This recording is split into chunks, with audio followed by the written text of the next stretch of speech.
माणसाच्या सगळ्या जगणं ही अर्थव्यवस्था नियंत्रित करत असते. आणि अर्थव्यवस्था म्हणजे काय? तुम्ही मार्क्सला कितीही मोडीत काढायचं म्हटलं तरी मार्क्सने जे मूलभूत तत्त्व अर्थशास्त्रातले सांगितलेली आहेत ती संपत नाही.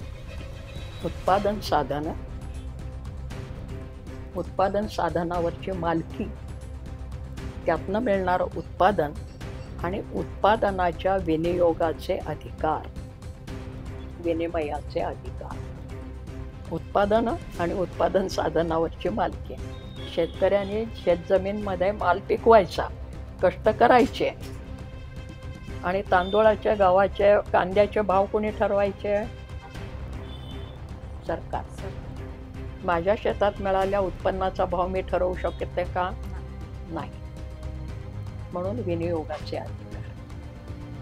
इथे अर्थव्यवस्था बदलते, त्यानुसार समाज व्यवस्था बदलते, समाजातले संबंध बदलतात.